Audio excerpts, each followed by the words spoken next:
All right, guys, sit down. Sit down. Just get it tight. It's okay. We're all brothers. We're all brothers.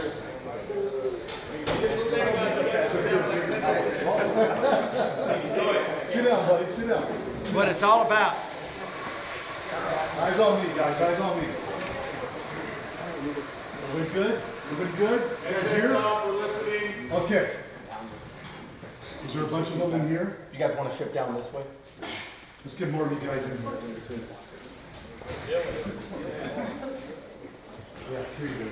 There you go. I know this locker room's kind of funky, but we want to see you guys. My name is Mark Soto. I'm the executive director of the Honor Bowl. And it is an absolute honor to have Clayton Valley back in this event. I think, what is this, number 3? Yeah, I think it might be 4. Number 3 or 4. Yeah. And I'm telling you guys, we love the Ugly Eagles. We love it. So thank you for being a part of this event. The reason why we do these Moto Talks is because we want you guys to know why you're in this event. This isn't just a football game to us. And we don't want it to be just a football game for you. This is a game that we play for the men and women that have bled, fought, and died for our freedom. And I'm going to tell you the story of the Honor Bowl so you feel it. I want you guys to feel it in your hearts. I want your coaches to feel it. I want everybody that's here to feel why you guys are here. Back when 9/11 happened, I had 2 boys. They saw those towers fall. And they said to me at that time, while they were in 8th and 9th grade, Dad, we're going to fight. I said, no, you're not. No, you're not. You're just going 8th, 9th grade. You're good to go, right? Then senior year happens like that. And guess what I have? I got recruiters coming to my home, and both my boys got ready to enlistment to go fight. Right? I did everything I could to bribe them. I couldn't. They were patriots. They wanted to go to war.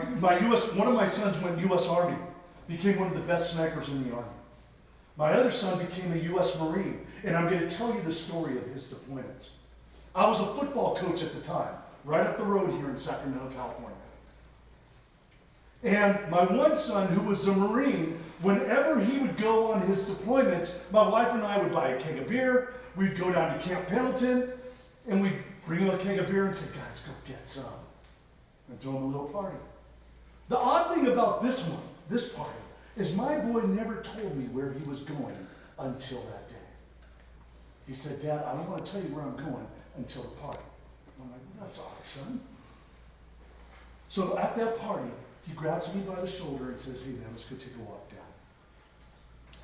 We walk down the road and he goes, Dad, I want you to know where we're going. We're going to sing in Afghanistan. Do yourself a favor and don't Google it. What do you think I did, guys? I get my phone out and immediately Google it.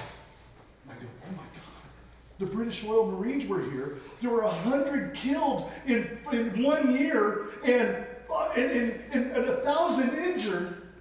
You're going here, son? Yes, Dad, we're going here. We're going to go take the fight to the enemy. It wasn't soon after that he tells me that they were landing in their FOB and saying in Afghanistan. And as they were landing in that FOB and the helicopter was coming down, he heard pinging on the outside of the helicopter. Those were bullets ricocheting off the helicopter. And he looked out the window and they were surrounded by white flags. Now, when we think of white flags, what do we think about? Surrender, right? Not to the Taliban. The Taliban put those sheets on the ground and in black spray paint, get to the Americans, get to the infidels. That's you and I, guys. That's you and I. Within a week, the first patrol goes out. The first patrol goes out and they're ready to go get some. They're ready to go fight. They leave the base and a mile down the road, they hear a boom! Oh my God, what happened? They're radioing the guys, what's going on? Silence. So the Marines load up and they go, let's go see what happened to our guys. They're not calling us back. They drive up the road. The first patrol goes out, runs over a bomb. The bomb's so big that it lifts up the Humvee, twists it like a corkscrew. 4 Marines were instantly killed. This is where it gets crazy. I'm at home in Sacramento, California, and my neighbor calls me up the road and goes, Coach, some Marines came to my neighbor's house and we heard screaming, we heard crying. crying. I think something happened to their son. Your son's a Marine, right? And I go, yes. I go, what's her name? The Schumachers, they live right next door. It's bad, Coach. I think something bad happened to their son. So I find out who it was. I call the Schumachers, and I find out their son was killed. His name was Lance Corporal Victor Dill.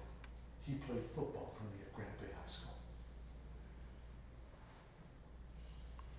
They went to get their son's body. They brought him home in a flag-draped coffin. And as I was talking to the Schumachers, they said, Coach, will you do me a favor? Will you eulogize our son? It was the biggest honor I've ever had in my life. I eulogized their son. I heard the playing the taps, and I saw the coffin go to the ground. It wasn't soon after that, 2 days later, I get a call on a satellite phone, and it's my son from Afghanistan, in the middle of the war, in the middle of hell, in the middle of the worst place you could possibly be on this earth. The crackling of the satellite phone. Dad, can you hear me? Can you hear me? Son, are you okay? Is everything okay? Dad, did you eulogize? Like a colonel told me that a coach eulogized Victor Dew. Did you eulogize Victor Dew? I said, yes, son, I did. He goes, Dad, I was there. I was the first vehicle there. I pulled him out of the vehicle. Changed my life, guys. Here, I have a young man that I coached. I have a young man that's in hell in Afghanistan. Bonded. Instantly. So it was at that time that a friend of mine by the name of Rick Sutter and Patty and Tom Schumacher, their son is Victor Dew. We all bonded and we said, guys, let's think of something. What can we do to these guys, for these guys that are coming home with no legs, that are coming home in wheelchairs, that are coming home with PTSD, that are coming home hurting? What can we do? That was the creation of the Honor Bowl. The best high school football showcase in America. You guys are playing in the Honor Bowl. Guys, I tell you this story so you can feel it in your hearts, you can feel it in your chest, you can feel it in your body. When you go out there and play today, this is you, by the innocence of your athleticism, playing for the ones that gave their lives for us. That is the Honor Bowl. Now I want you to hear from a few people. Patty Schumacher.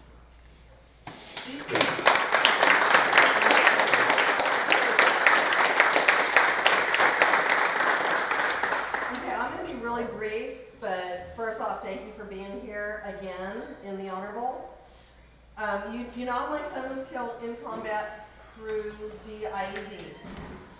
When they came back, his battalion, a few of his friends caught me at either that time or a few months later and wanted to tell me a little bit of what happened that day. As they were getting ready to go out of their forward operating base, they knew exactly where they were. They knew the Taliban were there. They knew that IED bombs were there. They knew that they were going to be shot at. Do you think they were scared? Yes, they were. Marines, they still get scared, but guess what? They saddle up and they still do what needs to be done. Okay, so what happened is they were scared and they were talking about it, about not really sure about what was going to go on. And I was told, my son said, hey guys, we know what we're doing. We trained for this. We got this. We can do it. That to me was absolutely to a mother's heart. So I want to ask you this. Are you ready for this game today? Yes, ma'am. Have you trained hard for this game? Yes, ma'am. Are you ready to win today? Yes, ma'am. Now, I want to introduce to you to Gunnery Sergeant Freddie Torres, who was on that deployment. Gunny.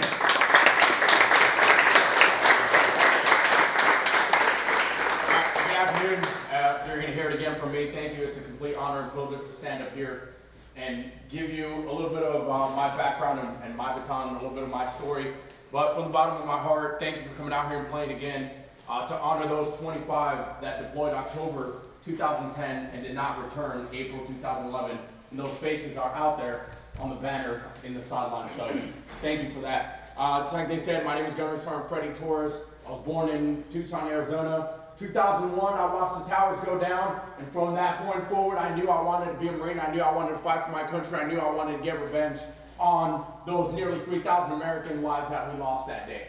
So 2005, I graduated. I was an athlete just like you, going around the state, traveling, playing. And 2006, I joined the Marine Corps.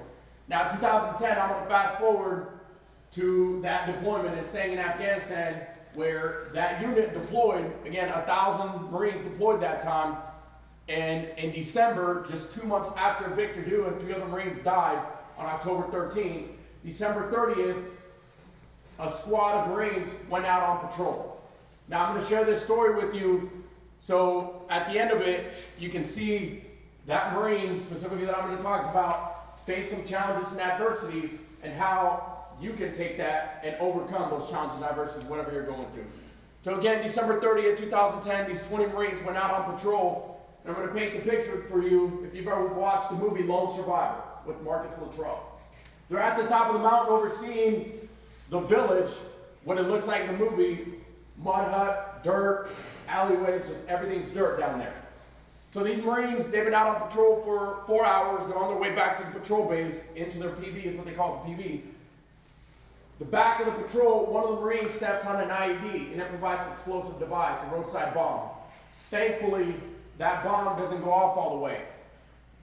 The bomb goes off, it shatters that Marine's foot, it breaks his ankle, they get him in a truck, they get him in a helicopter, stays side, and recovers well. There's still a piece of that bomb that didn't go off, so the Marines that were inside, that came back in, are still responsible to go out there, blow the rest of it in place so the Taliban doesn't pick it up and reuse it against them. So a team of 4 went out there as they were placing a demolition stick down and they were about to blow it, they were about to pull it. From the east, the Taliban, from about 100 meters, opened up on them. They ambushed them. They started firing at them. 3 Marines ran to the north. The 1 Marine that was getting ready to pull, he ran to the east in the direction of the fire. He put up his rifle and started suppressing the enemy back.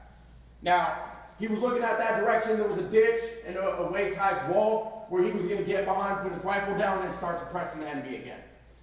As he ran to that area, he fell on his back in that little ditch, trying to get up, and he looked down, and he was covered completely in red.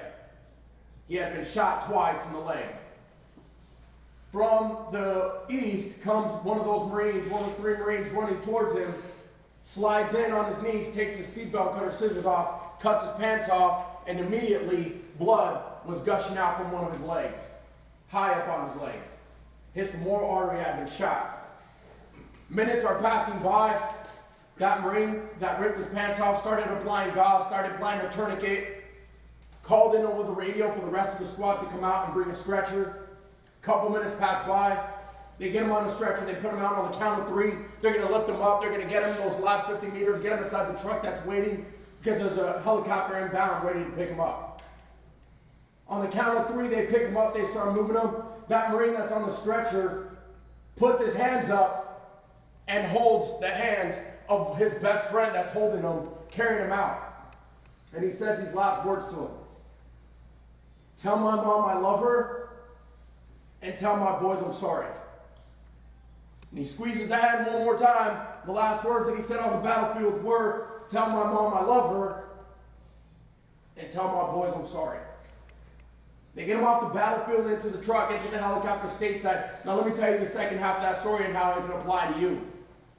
January 2011, he's laid up on a hospital bed in San Diego. The doctors come to him, they said your leg's getting amputated. It's too much nerve damage, there's no recovery from it.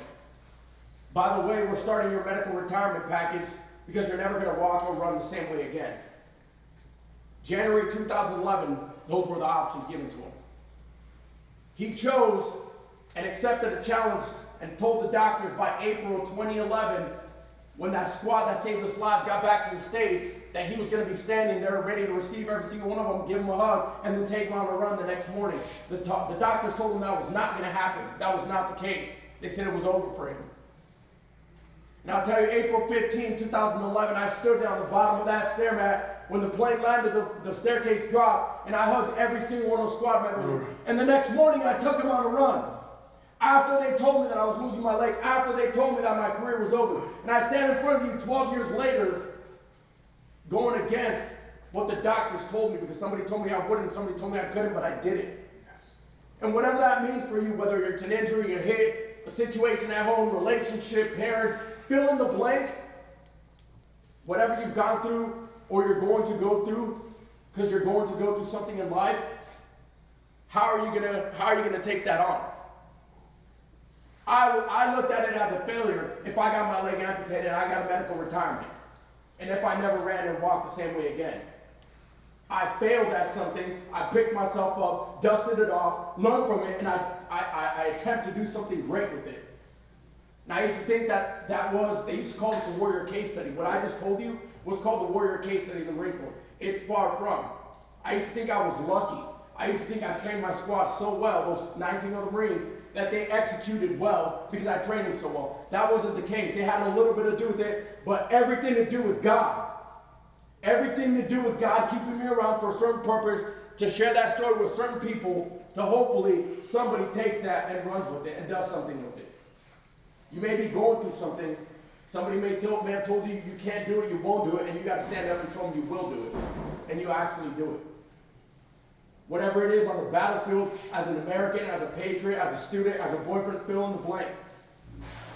Whatever you're going through, you can do it. If you have the passion, the work ethic, and your character defines you as something you want to do.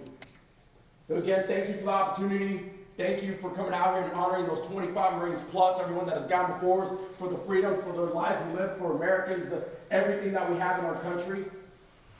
God bless every single one of you, and good luck out there. Gunny Sergeant Freddie Torres.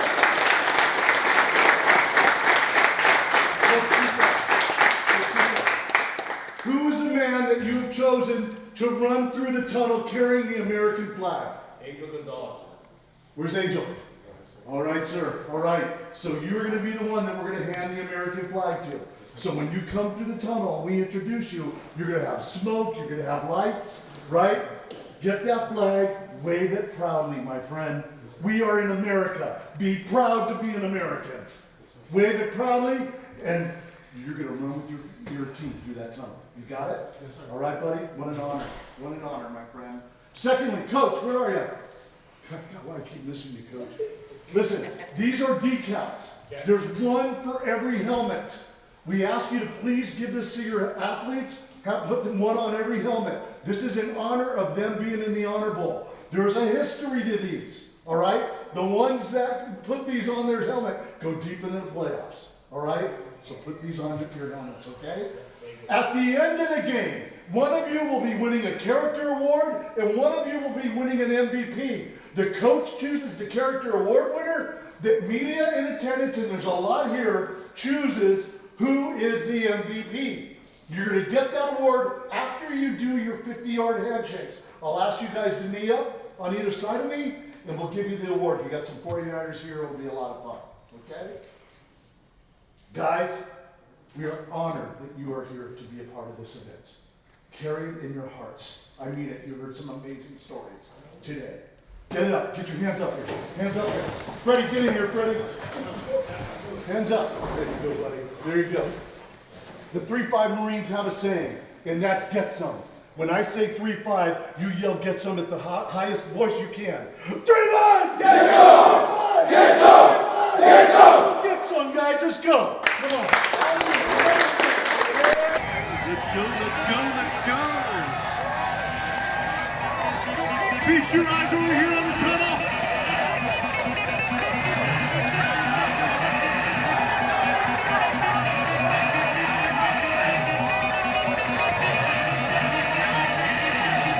Ladies and gentlemen, let's give it up for the Clayton Valley Ugly Eagle!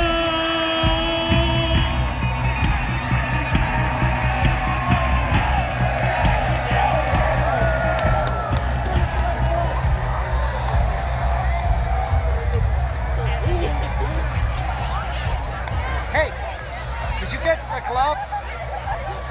yours.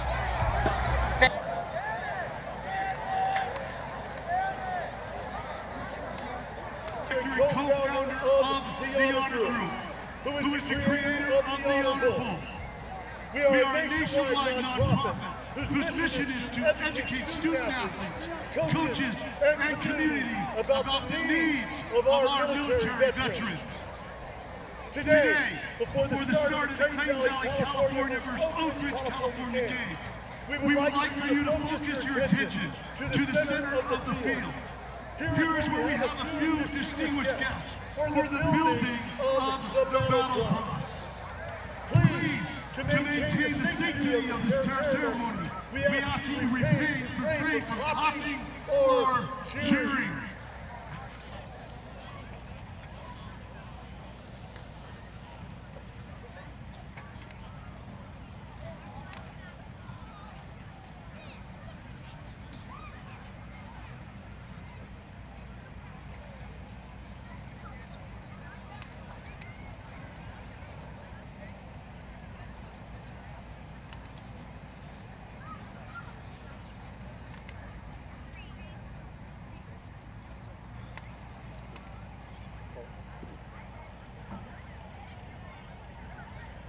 When a serviceman or woman is lost in the battlefield, it has become customary to arrange their rifle pointing downward, along with their boots and helmets.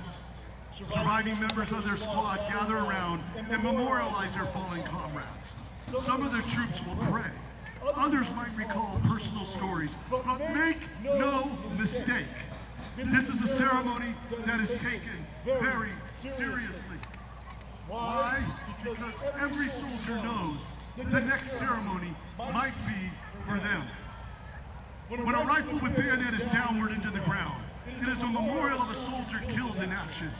It also signals a time for prayer, a break in the action to pay tribute to our friend and hero. Placing the rifle is United States Marine Gunnery Sergeant Freddie Torres, drill instructor at Marine Corps Recruiting Depot, San Diego. Gunnery Sergeant Torres is a Purple Heart recipient, was wounded in action in the Helmand Province, Afghanistan in 2010.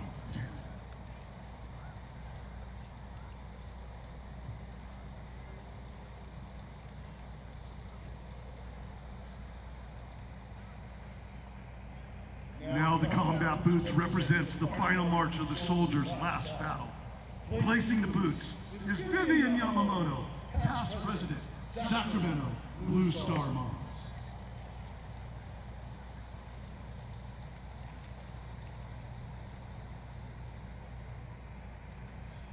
The helmet is also a symbol of this great sacrifice. The helmet is being placed by Gold Star mom Debbie Sachs, honoring her son, Captain John Sachs, who died with her MV-22 Osprey, belonging to the 3rd Marine Aircraft Wing, crashed during a training exercise in Southern California on June 8, 2022.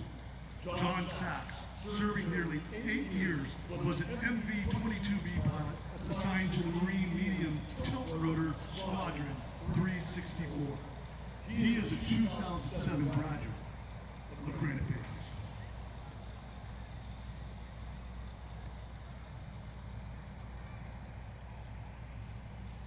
And finally, the dog tags identify the soldier's name, so he or she will never be forgotten. Placing the tags are Gold Star parents Tom and Patty Schumacher, honoring their son, U.S. Marine Lance Corporal Victor Dew, 20 of Granite Bay, California, a 2008 graduate of Granite Bay High School.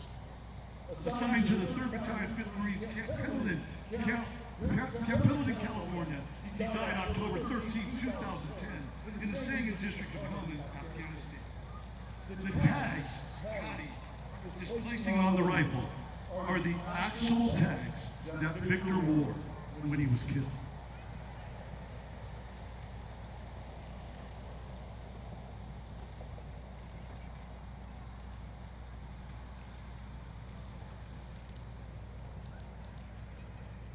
Now, ladies and gentlemen, while you are still standing and our Gold Star families and military members are centered on the 50-yard lineup, we would like to. No family ever wants to become a Gold Star family, but it is a title they wear in their hearts forever. At this time, we will honor our new 3 heroes by remembering to say their names. I will say their name individually and will direct you when to repeat their name. After, we will have a moment of silence, followed by the playing of taps. Corporal Spencer R. Collart, 21. Say, Spencer Collart. Spencer Collart. Captain Eleanor V. LeBeau. Say, Eleanor LeBeau. Major Tobin J. Lewis. Say, Tobin Lewis.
Now the playing of our national anthem.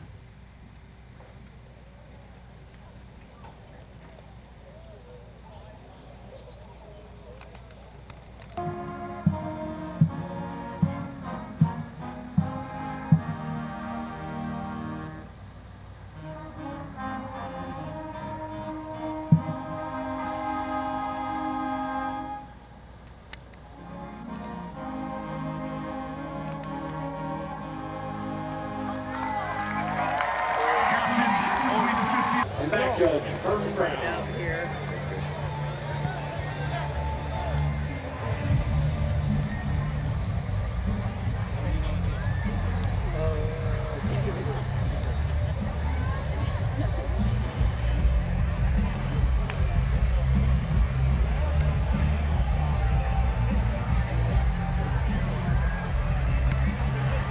Okay, that's good, guys. Come in and introduce yourselves, please. Shake hands.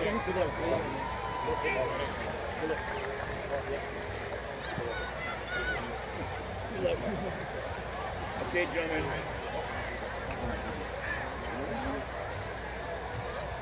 Okay, gentlemen. We're not going to talk about my scrimmage. We're talking about ourselves, okay? Sportsmanship. I'm going to pass this pointer on up. Everybody take a look at it. Read what it has on it, please. It says Honor Bowl. Pass it along, please, so everybody can read it and touch it. This is what we're here for. We're going to have fun. We're going to play safe, good football. Sound good? Okay.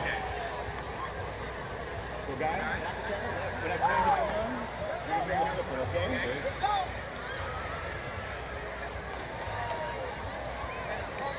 All right. So real quick, we came a little ways away. That's heads. That's tails. Heads, tails. I want you to flip. I want you to call before he flips it.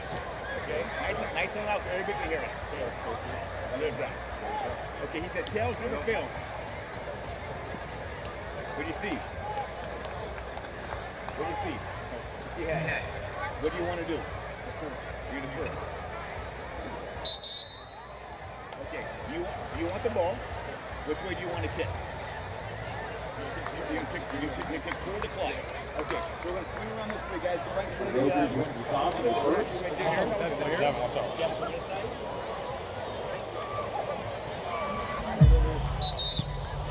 second half.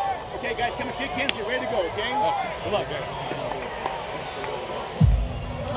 Hey, Mr. McIntyre, how you doing? Good.